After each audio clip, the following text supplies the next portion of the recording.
Hey, I'm Ryan Reynolds. Recently, I asked Mint Mobile's legal team if big wireless companies are allowed to raise prices due to inflation. They said yes. And then when I asked if raising prices technically violates those onerous two-year contracts, they said, "What the f*** are you talking about, you insane Hollywood ass?"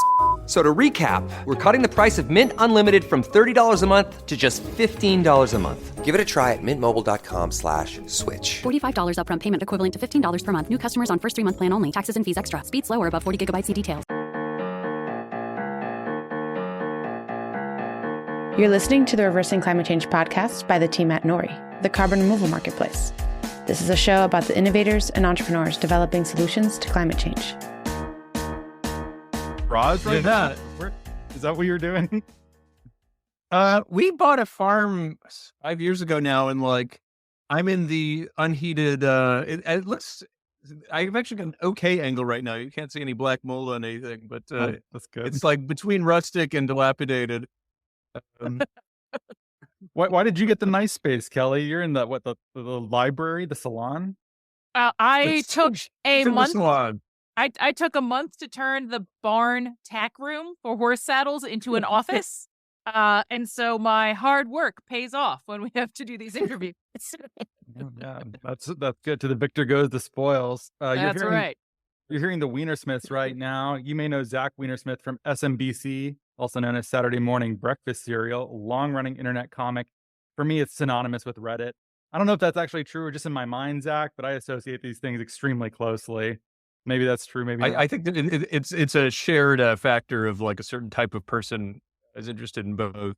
Yes. And Zach's brother was the chief technical officer at Reddit for a while. So it's like a family thing, maybe. I started getting accused of like nepotism, like Marty was goosing the algorithm to cheat my comic time. Yeah, like the most pathetic form of nepotism. Like I'm getting more karma. Well, I'm glad that you associate with a certain kind of person because I do too, and it's the actually guy. And both of your books that you guys have written are both strong actually books where you're trying to throw a little cold water on things people are a little too exuberant about. And you're also hearing Kelly Weinersmith there. You're a professor, a science educator, and an author. Are you a PhD too? Are you a doctor? Yep. Yeah, not the kind that parents are proud of, but the doctor of philosophy kind. Yeah. Yeah, they're not, but it's okay. We're gonna work with that today. It's okay. You guys co-wrote Soonish: 10 Emerging Technologies That'll Improve and/or Ruin Everything, and your latest, A City on Mars: Can We Settle Space? Should we settle space? And have we really thought this through? Welcome to the show. Thanks for having us. Excited to be here. How did you find yourself falling into this role? This doesn't seem like the most fun role for you both because you seem kind of reserved, kind of understated, not like you want to be poking at people constantly, yet you choose topics that require you to do so. Why? It's an accident. Hey, yeah. So wait. So for the space book in particular, we thought that settlements were probably coming pretty soon, like in our lifetime, after generations of people saying it'll happen in our lifetime and being wrong. We somehow thought we would be the generation where it was right. And just, I don't know. We really like doing deep dives, and we think nuance is interesting. And by the end, we didn't set out to be the cold water people, but research made us the cold water people, I guess. Spiritually, have you recovered from that? Are you okay with this identity now? Is it still scary? Do people hate you? Yeah, God, that's a tough question. So kind of yes, kind of no. I think the real thing we had to make peace with as researchers was that there are people who are really, really smart, definitely smarter than us in any kind of like typical sense of smart, who just say stuff that's totally wrong, and often is like unmoored or opposite to like fact or like the analysis of people who's actually studied things. And so like once you accept that, it's a little easier to be like, I guess I can just say what seems to me to be obviously true.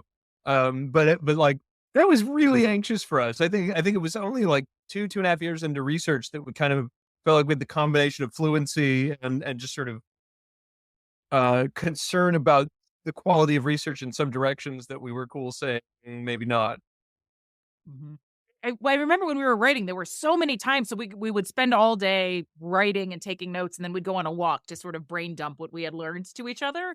And there were so many times in that walk where we'd be like, but what are we missing?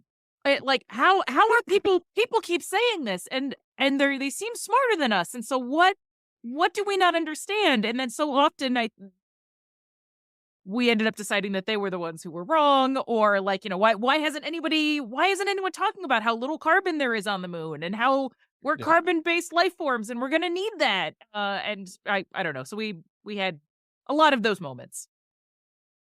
People in climate, they either like the idea of a backup plan for humanity or they hate it because it makes them think that people aren't going to actually try on Earth. But it seems like maybe it doesn't matter because it's a worse plan than staying here, basically by any metric. Can you steel man it and make the best case for why we should have a backup plan off Earth? And then you can ruin it for everyone. Yeah, let me ruin it. Okay, so if we're going to steel man it, I would say the least bad version of we should have an off-world presence goes something like this. If you look, so assumption one, you would like the human species to continue indefinitely, which most of us agree with. Humans are like on balance, okay. Then the second question is, how do you do that? And so one thing you could point out, and space people, I think, correctly point this out. Well, if you look at species that do pretty well on Earth, they tend to have a wide distribution, a lot of, genetic diversity. And so, plausibly spreading to other planets provides some of those things to the human species. The question, though, becomes, one, does that process actually provide additional danger to the human species?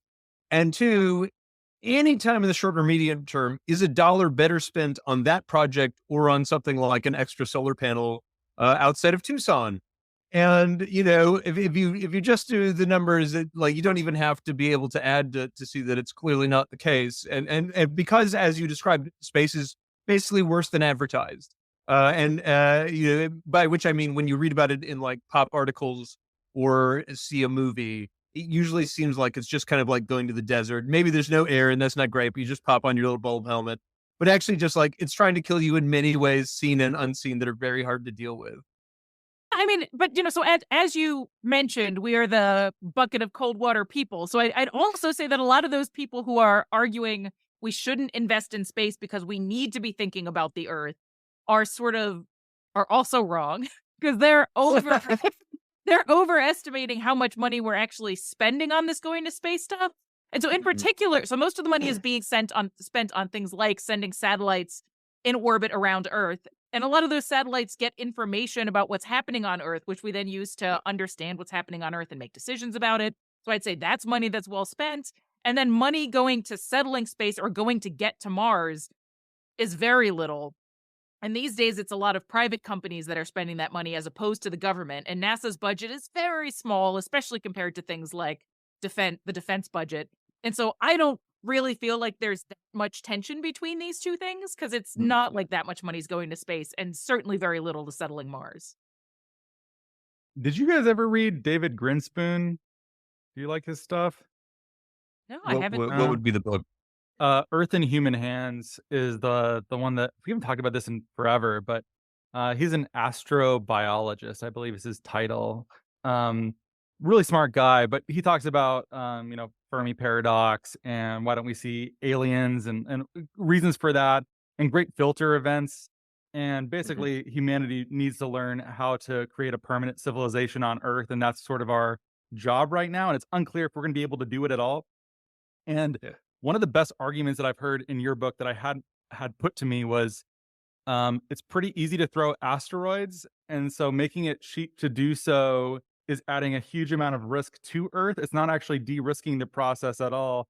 Terrorists could pretty easily do that. Any sort of rogue faction could, given the will. So do we want to open up another vector like that when we can't even determine basic things here? I think people don't talk about that nearly enough. No, I just think so. Actually, or an accident. Yeah, or an accident. Yeah. But so Carl Sagan and Austro had a paper, I think in 1994, that was talking about this in particular. And the basic argument, it was like a short one, it was a monograph, but it was essentially saying, there's this very frequent claim that we need to develop the ability to deflect an asteroid, but the ability to deflect away implies the ability to deflect into. And so then the question becomes, well, what makes you safer, gaining that ability or not? Especially when you consider that those like dinosaur annihilating asteroids are, 1 in 50 million year events. Like the odds are extremely low of that happening. And so what are you more scared of? putting that power into the hands of private actors who use Twitter a lot, or I mean X. I'm sorry. Or just going without and buying that like 1 in 50 million reverse lottery ticket year after year. It's at least not obvious.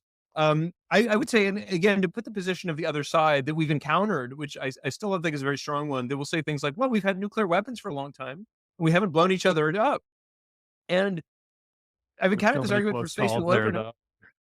Well, yeah, that there have been like something like half dozen times when it also almost happened. We're just not living in the world where it did. But also, the way I like to think about it is if you have like two guys pointing guns at each other and they haven't shot each other yet, it doesn't imply adding 18 more guys makes everybody equally safe, right? And so like it's a big part of what governments do in international law is try to prevent more governments from getting these weapons because of the general agreement, which seems obvious to me, that having more nuclear weapons spread to more players is more dangerous. And so likewise, if you imagine a world where you can push million-ton objects around space and that power is in the hands of every nation on Earth and some large companies and like Elon, that seems to be a pretty dangerous world. And we haven't, to my knowledge, gotten a good comeback from that. We're not going to have the overview effect overpower our sensibilities here. We're all going to learn to love one another and act as one. That's not going to happen once we're in space. No. Does your audience know what the overview effect is, or should we? They probably, some of them do, some of them don't. Why don't you tell them? Sure. So this idea is mostly championed by a philosopher named Frank White, and the idea is that when you are up in space looking down at Earth, you can see many things, some of them including that, the atmosphere is this thin blue ribbon and it's very fragile and we need to be careful. And also you can't see borders from there. So why are all of these human-made constructs keeping us apart? We're all one world. We should all get along. And so we were able to interview a cosmonaut and I asked him, can you see borders up there? And he said, obviously, you can see... You can see South Korea and North Korea because North Korea has no lights at night. And what is it? India and Pakistan. They also have lights all along their borders, patrolling their borders. And so the problems on Earth are visible in space as well. And also, what good does it do you to land on Earth and ignore the fact that we differ in like respect for human rights and things that really matter? And also there was this study that was done looking at improvements in a variety of different like personality traits for people who had gone to space, and they were comparing them to different groups who had also done the same survey. And they found that going to space has similar good effects on your outlook on life as does having a baby. So new moms were very similar in their outlook to people who had gone to space. And that's great. Having kids is a profound experience, but like there are plenty of moms who aren't very nice. And like it doesn't seem Oh my God, the letters are going to come flowing in now. Yes.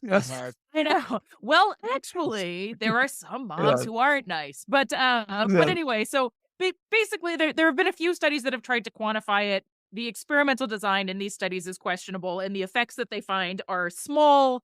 And some people suggest that we need to send politicians up there because we'll all be able to like solve a bunch of problems if we've all seen Earth from above and we had this similar profound experience. But it seems that there's no evidence of that to me. And we read tons of astronaut biographies. Those people come back down and they're just as bad as the rest of us. Kinds of awful stuff. Yeah, so. I love the right stuff. I think it's a great book, but they also don't seem to be the most spiritually enlightened of people. Oh my God. I can't remember when we put this in the book. There's a quote. Deke Slayton, who was chief of the astronauts, who apparently not the nicest guy all the time, but he had this quote that was like, oh, we used to do so much drinking and flying back in the 50s. And just like, geez. We're tough back then, Yeah, I mean they're all just fighter jocks and experimental pilots and Chuck Yeager, and they're just hard drinking, and there's a lot of drunk flying. I remember in that book. It does not sound to be a very safe profession, probably alcohol related, but also everything else in there. Well, and John Glenn came back from space and then was at a Senate committee meeting about whether or not women should be able to go, and he pretty much was like, I don't know, I feel more comfortable with the women being at home, and so he had this amazing overview, but he was still comfortable, like saying, like, "Oh no, there are these divisions in life, and women shouldn't be up there." That's probably the most succinct, because you would think that you would have a strongly universalistic ethos coming off of the You don't see overview women book. from up there. Yeah, you can't see men and women up there either. So, a very good point. But I mean, so that more broadly, there are a lot of claims that something about the being in space does something for the people who go, or like those of us who get to watch them. And there is a kind of trivially true version of this, which is like, it's really cool to see a guy on the moon. And it's no doubt amazing. Like almost every astronaut memoir, probably literally all of them, talk about just looking down at Earth for like hours as like one of the favorite leisure activities. There's no doubt, we don't want to say there's not a kind of transcendent, magical, beautiful experience, but there's not, it doesn't turn humans into, sages or saints or any of these other things. Likewise, it doesn't turn nations into the equivalent, right? So there's a similar claim that, well, we'll cooperate more if we do stuff in space. And first of all, I don't even think it passes the smell test, given our relationship with Russia, with whom we meaning the U.S. and the West generally have been operating in a space station together for 20 years now. And relationships have just deteriorated in that period. Maybe we had more astronauts, it would have been different, but it seems unlikely. Go ahead. And the International Space Station is the most expensive human-made thing ever. So, like, the most expensive thing we've ever made, and decades of working together didn't buy us keeping Russia out of Ukraine. Like, so I don't know what we're supposed to be doing, or what we're doing wrong. Maybe it cut them out of Poland. You don't know that. It wasn't NATO. It was marginal. Right. I guess we it had could have been 7 worse. astronauts. That's right. No, but it's really, I had a guy who was like I don't want to say hugely prominent, but a fairly well-followed space guy who, right as Russia was on the cusp of invading Ukraine, was like, we've got to get more astronauts up there. So that something will happen. You're like, they're literally like massed on the border. And the leader of these people has a theory of history that involves the need to, take over Ukraine that has nothing to do with whether people are like sharing some bread in space. It's just absurd the more you think about it. And there's a great book called The Politics of Outer Space by Von Bank, I think 1996, where he basically says the evidence up to that point, and presumably it extends till now, is that nations cooperate in space when they're cooperating on Earth, not the other way around, right? So when we're in détente, we did stuff together, right? When things were nice again after the Soviet Union fell, we did things together.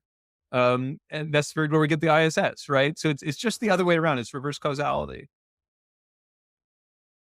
Is that just because people are enamored with these? They're like charismatic megafauna kind of things, but they're for projects where people get so obsessed with the elephants, they forget that the small microbes make up a huge portion of biomass that is super important. Is it just look at these projects?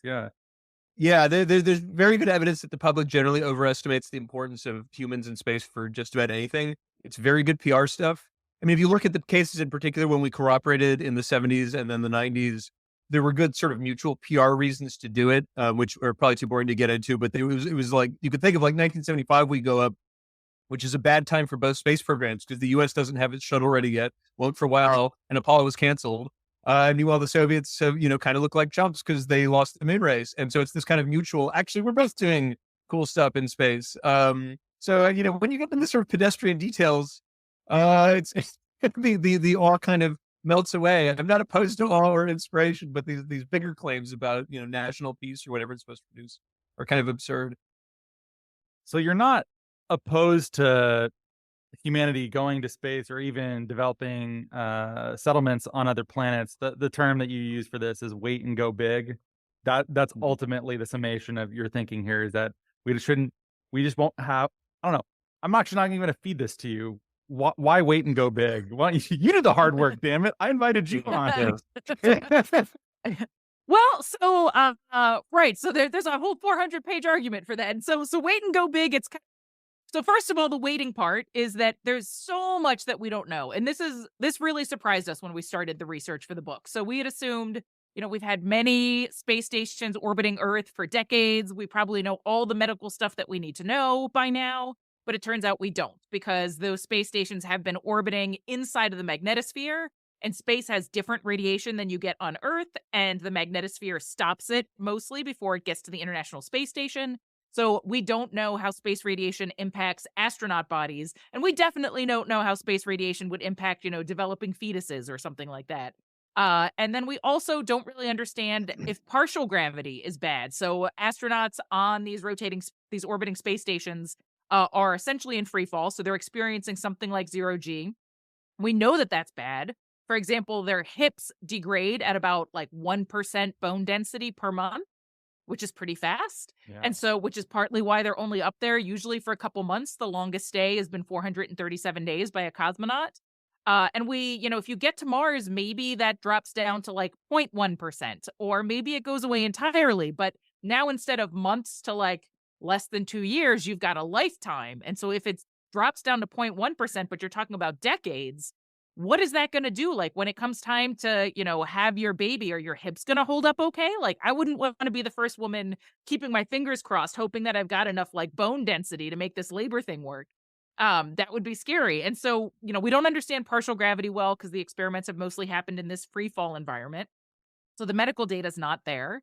We also don't really have closed loop ecosystems figured out. So your audience might be familiar with Biosphere, which was this huge 3+ acre experiment in the 90s in Arizona, which was like a mixed bag. I know a lot of people are like, oh, it was a total failure. Zach and I, well, actually, that also, like, it was meant to do a lot of 2-year runs. And so the first 2-year runs had some problems. They needed to pipe in oxygen. They lost something like 10 to 16% of their body mass. They split into 2 hateful factions and were spitting on each other. The only kind of scorpion that kills people in the United States was accidentally introduced. These are all things you'd like to fix, but there were things that could have been fixable. Like a bunch of their fruit trees hadn't matured yet, but by the next 2-year run, they would have matured. But instead of getting to the next 2-year run, the experiment pretty much got shut down because of management problems and a bunch of other issues. And so we never got this like replicated experiment that was the initial goal. And that data might have been helpful. But so we don't know how to run these systems. And also on Mars, it's going to be much smaller than 3 acres. And the smaller systems where they try to recycle things like the breathing gases and the waste, and they use that to grow plants and stuff like that. Those are pretty good, but like there was a situation, or there was one of these things set up in China, and where they are right now is like they had 3 people in there, and they were 3 like big guys, and they were breathing too much air, so the carbon dioxide levels were getting high, so they had to swap out 2 big guys for 2 smaller women, and then it worked.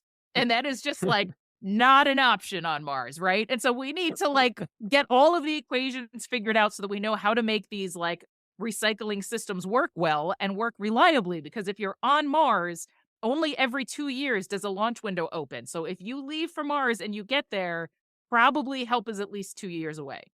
And it's about 6 months to get there and 6 months to get back. So you're really on your own, and it's always going to be expensive to ship stuff out there, and it's going to be hard to get those resources. So you're going to need to recycle. Okay, so that's the wait part, is that we don't know that stuff. The go big part has to do with things like, having enough people for genetic diversity so that you don't have inbreeding problems. And then also, like, this was probably the most unpleasant and uncomfortable thing that we read. So people were arguing that, like, when you start these systems, there's not going to be a lot of people there. It's going to be small. And so everybody's going to have to work really hard, like all hours, all hands on deck. And so one of the things we learned from Biosphere is that subsistence farming and keeping these sorts of systems going takes like something like 10 hours of work almost 7 days a week. And that's just like to grow the food. And so people will argue like we're just not going to be able to handle having anybody around who can't pull their weight.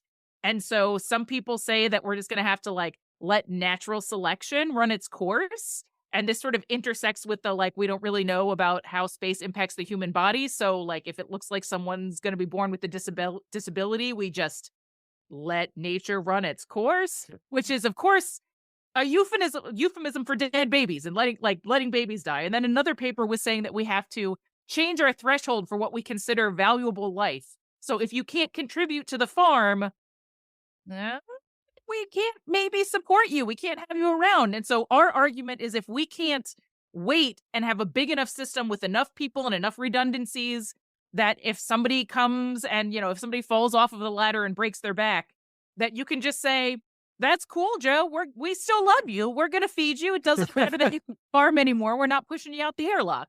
And so for this and for a bunch of economic reasons, also, we go into the many reasons in the book.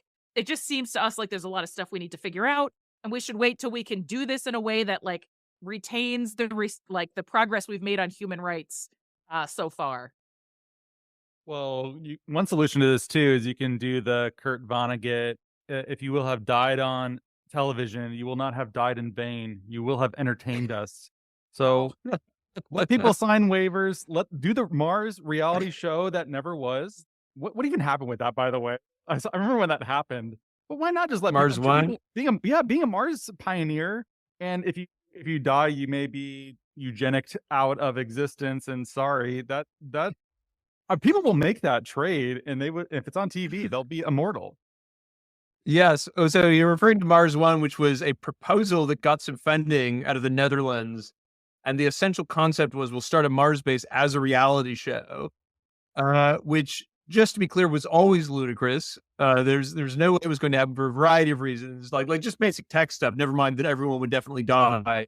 But the interesting fact to come out of that is, we're often asked, like, well, where would you get enough people to do this? And it turns out there are plenty of people willing to bid their families farewell to go die on Mars.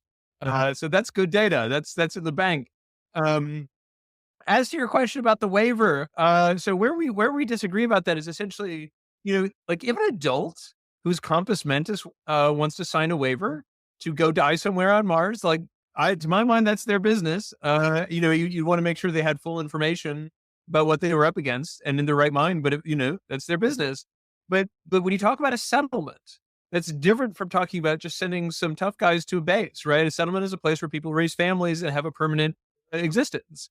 So now you're talking about children who didn't volunteer to go, right? And so to my mind, it makes it something like, if you have a couple and they want to hang out in Chernobyl, that's kind of weird, but okay. But if they want to like dig a hole and have children in it, now there are moral questions, And so especially when prima facie, and so Kelly didn't have time to get into this, but like there are lots of good reasons to believe there will be a higher than normal rate of problems for children born in this environment due to radiation and the weird atmosphere you'll have to be in and a bunch of other stuff.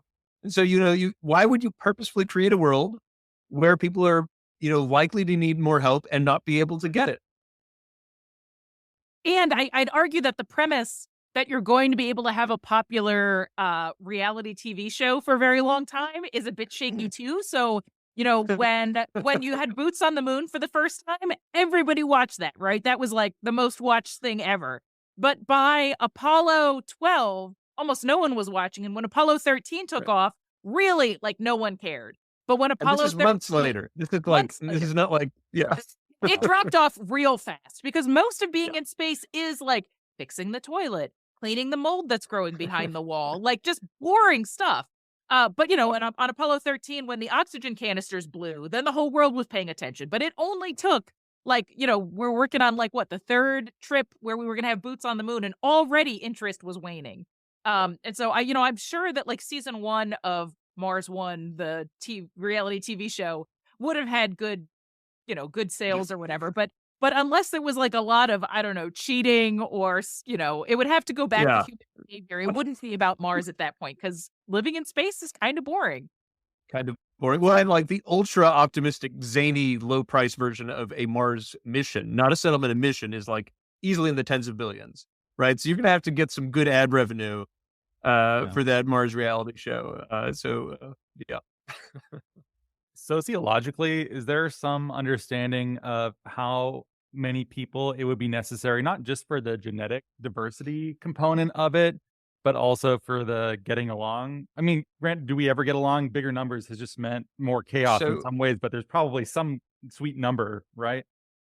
You would think. So we actually tried really hard to find that case. I think if you go back a little in history, there are people who believe there's a kind of linear, when you have 10 people this and 100 people that and 1,000 people that, we read up in group dynamics and this sort of stuff. And we came to believe it's just not predictive. There's not a kind of neat relationship you can have. I mean, there's obviously trivially going to be a difference between 2 people and 2 million, of course, but there's not some kind of obvious lesson you can always draw. Some people want to talk about Dunbar's number. My understanding is the science around that is not perfect. There's some interesting circumstantial stuff around that area. I don't know. There's interesting stuff. There are groups like the Hutterites, which we wrote a paper that talked about them a little. They're a communal Anabaptist group, sometimes mistaken for the Amish, but they have a very different culture. And they do actually split off into groups around 150, which is very sort of beguiling. But we weren't able to find a kind of neat, clean line that's sort of predictive in that way. So basically, we don't believe there is one. But we did end up thinking that it would be nice if you had more than just one community, because very often, Yes. when we were reading about the kibbutzim and the Hutterites and a bunch of other different communes, and then when we were reading about company towns, a thing that makes all of those communities work better is the ability to leave. So, if the workers can leave and go somewhere else, they've got a little bit of leverage against their boss. And if your has a situation where there's some tension between the people, having some of them being able to leave makes it easier to make decisions in the commune. And so, if you could start a bunch of different communities at once, then people would have some options, and that might reduce some stress and some tension and make things work a little bit better. Because you're probably not getting back to Earth easily. So this is so to our way of thinking, like that sort of thing is the more interesting question than some kind of exact number. Because so, for example, in the case of company towns, what economists really talk about is how much monopsony power a company has. And don't need to get into detail, but essentially when people are trying to capture how much companies might have power to set conditions in employees they wouldn't be able to set in competitive environments, one question they asked is labor mobility, which is essentially like, can you go elsewhere and get some other job?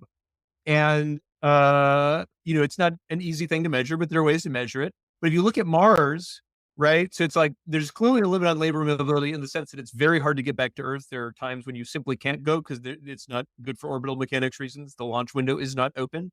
But also, even if you are on Mars, even if you're like in Kelly and my ideal scenario where there are, multiple options for places you could go, it's not obvious they could take you. Because these are settlements that have to be rated for a certain amount of oxygen, food, water production, right? So it's not like if you're like, I'm going to Texas, you don't have to like say, I hope they have enough air for me in Austin, right? But if you're talking about a company town, or I'm sorry, a Mars-based scenario, that is something you have to ask. And so this goes back to the like go big aspect. There are just a bunch of problems that get ameliorated by scale. So the healthcare stuff we were talking about earlier is ameliorated because you can have more division of labor. But then there is this kind of surprising other thing where like there are reasons to believe you might have a reduced plausibility of worker exploitation if you had enough people that workers could have options. I was so surprised that y'all were remarkably fair to company towns as a concept, because they have such a poor reputation. Everyone thinks of I sold my soul to the company store, and that's sort of like the end of the conversation. But I do think that's in my experience, so that was actually like a very nervous part for us. We did talk to experts on this stuff to sort of cool our nerves, but it's like anything. It's like once you dig in, it's much more complicated. I think the deal is, when people hear company town, they tend to think of the very worst excesses of company town labor exploitation, as in like the Cold Wars in Appalachia. And it just turns out, if you read like, some of the data, narrative, oral history, like most places and most times aren't like that. And it's also worth remembering that just like 1920s labor relations compared to now are just much worse in general. It's not a company town thing. It's a America thing, or in many parts of the world. Right. And the other thing though, is like, it's really valuable to say to yourself, not was it good or bad, but when did it go bad and when did it go good? And it turns out like, the Cold Wars, Battle of Blair Mountain, maybe people have heard about, you're talking about, very particular conditions, right? Two things were happening then. One was that the price of coal was way down. So when there are problems for the company, you're much more likely to get labor strike. That's worth remembering for any proposal for a space station, right? So if you're relying on the reality show to keep all the workers happy with all that cashola, but it turns out there's a better reality show like in Baja, you've got a problem. But the other thing is, it was also, and I believe I have this right, Battle of Blair Mountain occurred during an attempt to unionize. And unionization attempts are also notoriously dangerous for labor relations. That's not to say like they're good or bad. I'm pretty in favor of union formation, but like, the switch from non-union to union labor was when you tended to get this really dangerous strife. And so that is good data to have if you are on purpose or for structural reasons going to create a company town on Mars. And what we really want to scream when we talk about this is you can think about these things. You can answer questions. You don't just have to speculate about how it might go. So unfortunately that makes us like a little more positive on company towns than people might want us to be. But I don't know, read Rex Lucas's Buyingtown, Milltown, Railtown for a really sort of realistic look at mid-century company towns. I remember when we were writing that chapter, I was like, we're gonna have no friends left when this is done. Like, we're gonna make no one be like, oh guys, company towns weren't as bad as everybody thinks they are. And I'm like, no one's gonna want to be friends with us anymore. But anyway. I respect it. I respect looking at the data here, which I think my attitude as I've read more of your work has softened because I'm optimistic dispositionally. So reading your work in some ways is bringing me back to earth. And you need that. You need it done in the right kind of way where I think you agree that you would like these things to work out. You have a lot of sympathy for them. You want to make sure they're done well and at least don't make things worse. And therefore, you need the correct facts to do so. I hope I'm interpreting your motivations here correctly. I don't think we actually get that much of that in the world. People are either, so I work in carbon removal, and people are either incredibly boosteristic about it, where the thermodynamics will always work and it will always be great, or people just think this is a total boondoggle and should not be touched with a 10-foot pole, and anyone who does it is oil and gas stooge like. So stay away. Right. Truth is, of course, somewhere in the middle, and it depends on the exact technology here. And we don't really have a lot of voices of reason like this. So this may be me flattering you a little bit, but hopefully, do you identify with what I'm trying to say? Like, does that sum up? Yeah. That's what we're trying to do, I think. Yeah, it's a hard thing to do, and it's not necessarily always something that people want to hear, which is part of why we want to do the humor as much as possible, to make the pill a little easier to swallow. But yeah, I mean, I think for so many things in life, it's not black or white, it's gray, and we, try to explain the sort of complicated in between stuff. There's also I think there are like structural things about that. I mean, so like notoriously algorithms tend to favor people saying stupid stuff. There's also a more subtle thing, which is, so we're people who have our own like careers. And so that means we were able to go to a publisher and say, give us 3 years, which I mean, people don't know this, but most pop science authors can't do that. And so if you've ever read a book that felt a little recycled or where it was too much relying on interviews with experts, it's partially because that's just what you have to do. You're generally not allowed to get the kind of depth we were able to get because we're in a position to ask for it. So some of that lack of nuance, maybe just like people don't have the time to like spend years torturing themselves over the data, like we were quote unquote lucky to be able to do. Okay. So space is also inhospitable, as you've alluded to. But people think that Earth is dying and we should start over somewhere else. You also challenge this idea. Why is this wrong?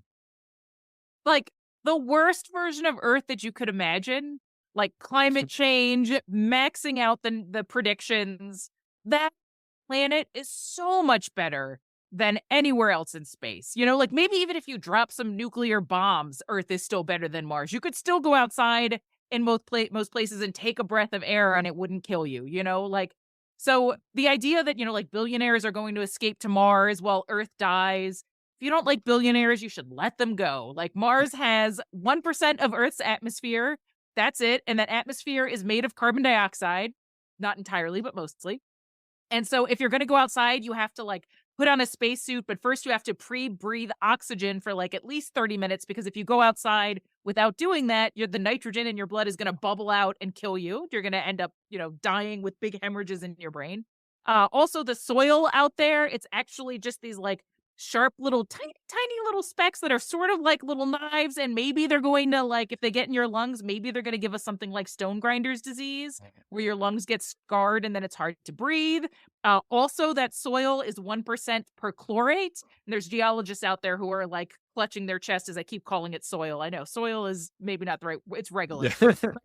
But anyway, so that regolith is 1% perchlorates, which is a chemical that binds to your thyroid and messes up your thyroid hormones, which are important for things like blood pressure and heart rate and stuff like that. So you're going to have to worry about that constantly. There's the radiation you have to worry about, and the solution to the radiation usually involves burying your habitat under meters of that regolith.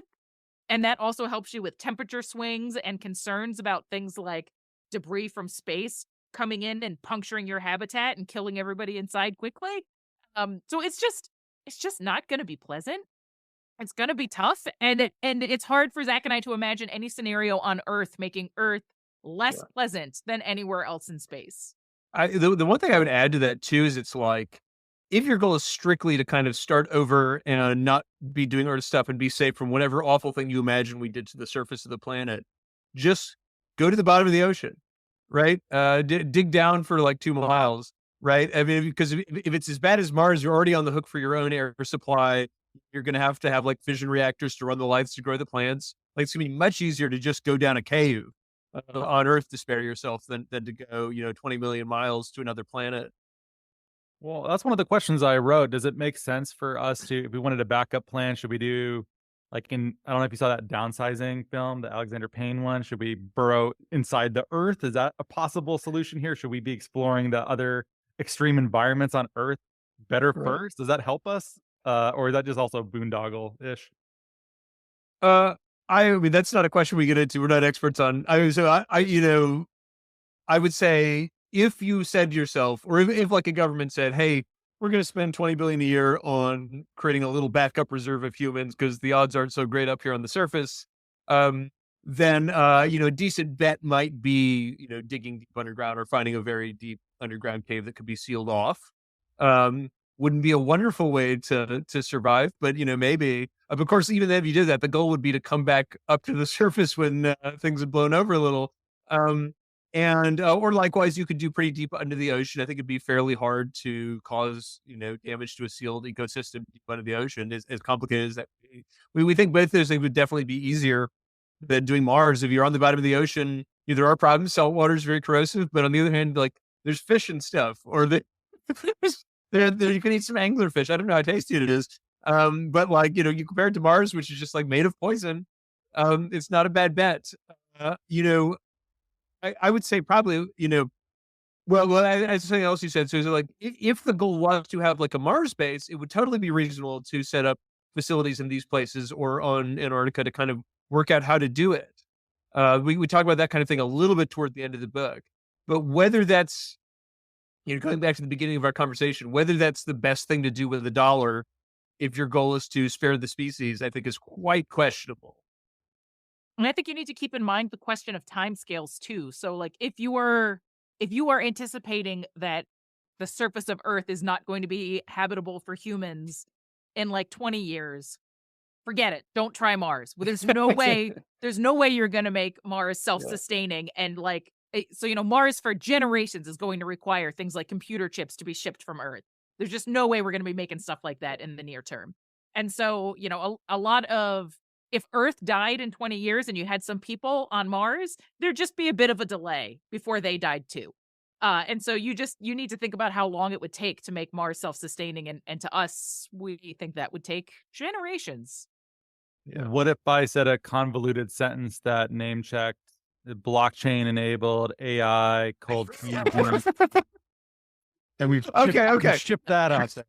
But then you could publish that anywhere, because we've seen tons of that. You could get a TED talk. It would be great. No, funny thing, there's actually a book, one of the books we read, I think the Mars Society put it out. It was like, and I don't think they were ruling on whether these were good ideas. I don't want to like impugn the society, but they put out like a sort of collection of proposals for like 1,000-person settlements on Mars. I think the game was assume these really low prices for getting stuff to Mars compared to today. How would you set it up? And one of the shocking things is blockchain is all over the place.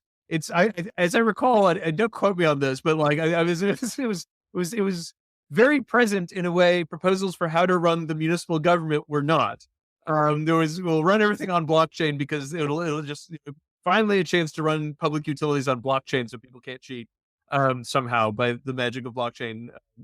So yeah, I mean, I'd say the more plausible bit of the thing you said, which I know was a joke, was about AI, because we do, one of the books we looked into was a proposal by Casey Handmer, who's an aerospace guy who I think disagrees with a lot of what we say, but everything. He did a kind of everything, most things, 98% of what we say.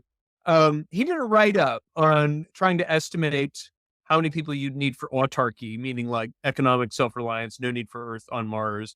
And he came in with what we would call pretty low numbers compared to other estimates. But, the numbers, especially the very low end ones, which I think were like in the hundreds of thousands range, assumed pretty big advancements in robotics. So what I guess I'd want to say is, there is some plausible world in which we all have 80 robot servants all the time. That certainly was going to make Mars a lot easier. But I don't know. It's like it's very speculative, and it's such a different world. That what I want to say is at that point, Mars becomes like a cool thing to do because we're such an advanced, ultra-rich civilization. It's certainly not a sort of thing that will perfect us. It's not a thing we need to do urgently to save ourselves. We're already in paradise at that point.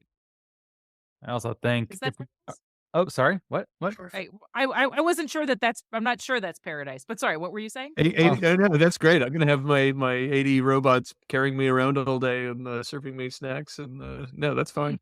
I'd be worried about some sort of moon is a harsh mistress thing with AI then. I mean, they could also throw asteroids and decide humanity is a bad influence on the universe and should be exterminated. That's a good point. Yeah, I mean, by the time we have that, I think we've just lost. So it's not, in that sense, it's not worth worrying about. We just wave the white flag.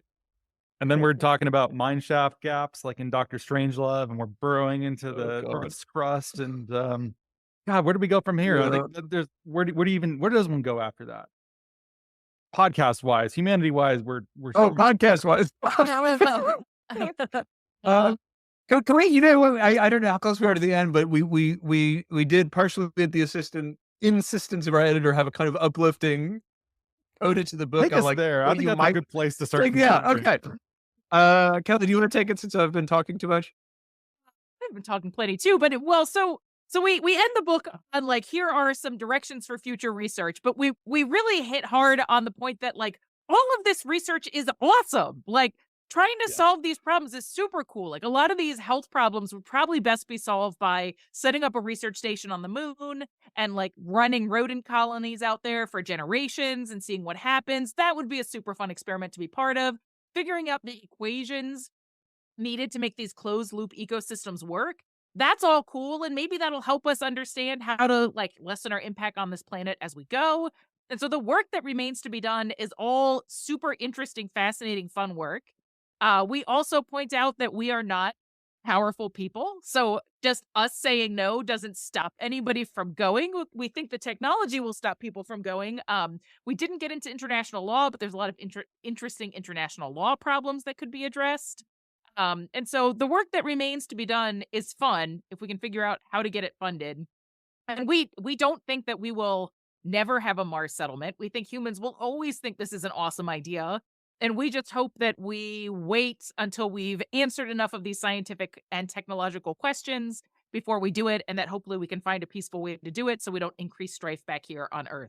That's as positive as the Weinersmiths usually get. I mean, I just gonna say we often have people who like lump us in with this idea of, so they're saying we shouldn't go until their laundry list of everything ever that they want out of the world is done. But it's actually a fairly specific list, which seems to us to be sort of ethically mandatory, like no experimenting on babies. And as Kelly said, it's all cool stuff. So spend your career on it. I think it's fine to push the pause button on that and to say we've got other things to worry on, or maybe when there's mutually reinforcing research interest. I'm sure some of the stuff that we're working on for climate change will clearly have an impact on how to terraform other celestial objects, right? Like that will have an impact, probably. What? And we're not proposing that we stop exploration, like keep sending rovers to Mars and maybe put boots on Mars if you think you can get people there safely and back. But, don't let them have babies out there. Yeah, and I also think, that the increase we're having now in space spending, both by governments and corporations, is probably overall a net good for environmental causes. I mean, obviously there's, rocket launches aren't environmentally great, not yet. They could be made that way, but they're not now. But, like NOAA uses a lot of satellite data. Satellite lets us, monitor things going wrong, make sure people are abiding by like environmental law. It like helps, find reserves of species that we didn't know were there. And so, it's lots of value. In addition, it also, probably makes our economies more efficient. So there really is, it's not like it's space versus the environment. It's just the opposite. Space is very beneficial, I think, overall for the environment. There's particular things you could complain about, but there's so much, cool stuff that's being brought to the table for both these causes right now. So I don't see the antagonism. I think that's like, I think people can bring up as a discussion, and it's kind of an in-group identifier, but I don't think it's seriously there. Well, the fastest way to solve the environmental cost of rocketry is a space elevator, right? And that tech is freely Yeah, available at totally. this time. Yeah, I think we read about it. We read about it in our last book, and the estimate, which even this would probably not work, is like you need 100,000 kilometer long individual carbon nanotubes with like no imperfections. And I think at the time it was up to 1.5 feet was the record, and I don't think that's been beaten since. So because there's no reason, right? So buy both of our books. They're Yeah, great. that's right. Kelly, your voice is just, I listened to both of them in addition to having a hard copy. And so your voice is just, for some of this podcast, I'm like, why does she sound so familiar? It's like, because I've spent 20 something hours listening to her speak. That's why. People do that to me sometimes too. They're like, I've been listening to the show for a long time, and that's really surreal. So, wow. That's Have you ever had it? I've a couple times done like live radio with like an NPR person or something who I'd listen to a lot. And it's just so weird because it's live. So you're like just listening to the radio. And then all of a sudden they're like, and now I'm talking to Zach. And you're like, oh my God, I've just lost my mind. Like the radio is calling me out and wants to talk to me now. Pretty fun. But yeah, I also, that's one of the reasons why I think what you're doing is important. I think popular science work and science education is important because even I'm fairly well informed. I'm not a dullard. And yet sorting through what is boosterism and what is actually real is so hard for all of these fields. It's really hard. Yeah. One of the things with I felt like we were reading in space intensely to people for 2 years before we felt fluent. Like you could talk about an epoch in space and we could have footing and an opinion. And so it's and most people don't get to do that kind of like that level of work for a book like this. And I'd say with Soonish, every single chapter we had picked it because we felt like we knew something about it and we knew what the chapter was going to be about. And after like a month of both of us reading heavily on it, we almost always agreed the problem is not at all what we thought it was. Or, the hurdle is not at all what we thought it was. And each technology changed our minds quite a bit. Yeah. I mean, that's what makes the work respectable and why it's enjoyable too. It just seems like you follow the data and it doesn't seem like you have a preordained conclusion that you're trying to reach. And I think it reads that way, which feels more honest than average, I think, for people trying to read and understand this stuff. So I don't know. Well done. One of my favorite compliments I think I've ever received right there. Thank you. That's great. Yeah, that's what we aspire to. I'm sure we don't quite hit it, but we are very, very nervous, very scared people. And the thing that really scares us is someone saying you were wrong. That gets us to dig deeper.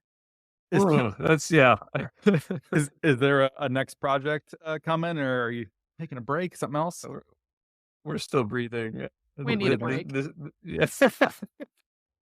Yeah, we're catching up. I mean, between COVID and the book, we're behind on so many other things. We both have other jobs, and so we're just trying to catch up on life for a while. Yeah. Well, this book there's been a really long tail of like interviews like this one, which so we're also still trying to do that. Like we came out with like a paper published, I think it was in Space Policy about space communes as a model for space, and we had a big article in Foreign Policy about how like the old West frontier is a really bad model for thinking about how space might go. So we are still doing bits and pieces, most of which are like incomplete or dumped chapters from a larger draft of the book. Well, I need to read that. That sounds pretty interesting. Well, thank you both for being here. Looking forward to whenever this next book, if it ever comes to be, if there ever is one, if it hasn't killed your writing enthusiasm. But thanks for your work and hanging out with me. I appreciate it. Thanks. This was a ton of fun. We appreciate the invitation. Thank you so much for listening. If you could please subscribe and give us a great rating and review on Apple Podcasts or a rating on Spotify, that'd be much appreciated. It helps us get our content out to more people. You can sign up for our newsletter at nori.com, follow us on social media, and we will catch you next time.